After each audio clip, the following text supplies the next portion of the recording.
Welcome to The Explainer. In these presentations, we take really complex topics and, well, we make them simple. Okay, let's just jump right in with a question that honestly affects billions of people. I mean, what's the single biggest risk factor for premature cardiovascular disease all over the world? Here's the crazy part. It often has absolutely no symptoms. That's why it's called the silent killer. Things people often think are symptoms like headaches or feeling dizzy, that's usually just anxiety about having high blood pressure, not the pressure itself. Yep, you guessed it, the answer is high blood pressure, or as it's clinically known, hypertension. So today, we're going to break down the essentials of this super common, but honestly pretty misunderstood condition. And we're using key info from the go-to clinical textbook on the subject, Kaplan's Clinical Hypertension. All right, so what is actually going on inside your body when you have high blood pressure? Let's get right into the nuts and bolts of it. Okay, the easiest way to think about it is like a plumbing system, for real. Your heart, that's the pump. Your arteries, those are the pipes. Hypertension is just a fancy way of saying the pressure inside those pipes is way too high all the time, and that puts a ton of strain on the whole system. So the big question is, how does this pressure even build up? Well, for most of us, the story really starts with what's on our plate. Just take a look at this. It's kind of mind-blowing. Our ancestors, back in the Paleolithic era, ate tons of potassium and barely any sodium. We're talking a 12-to-1 ratio. So our bodies got really, really good at holding on to every last bit of salt they could find. But fast forward to today, and our diet has completely flipped that ratio on its head. We're just flooding a system that was never, ever built to handle this much salt. And this sodium overload puts our kidneys in a really tough spot. See, because our bodies are programmed to hang on to salt, when we eat too much of it, we also hang on to extra water to balance things out. So now you've got more fluid, more blood volume in the same amount of pipes. It's literally like turning up the water main in your house. The pressure has to go up. And this kicks off a really nasty, vicious cycle. All that constant high pressure starts to damage the arteries. It's something called vascular remodeling, where the artery walls actually get thicker and stiffer to try and protect themselves. But, and this is the key, that plan totally backfires. The stiffer the pipes get, the harder the heart has to pump to push blood through them, which, you guessed it, raises the blood pressure even more.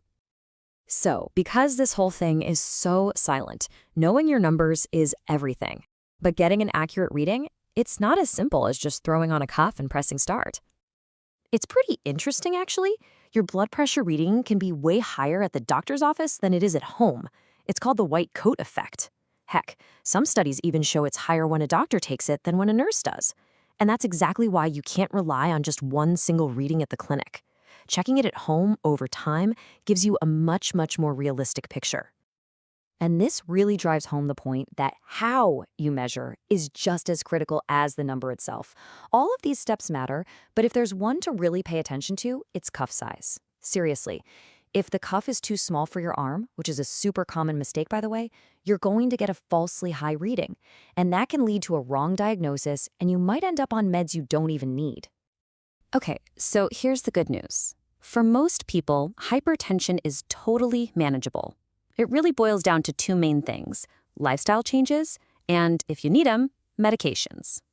First up, lifestyle. And don't underestimate this stuff. It's incredibly powerful. You can see on the chart here, things like losing weight, following what's called the DASH diet. That's just a diet packed with fruits, veggies, and low-fat dairy. And of course, cutting back on salt. All of these can make a huge difference, all by themselves.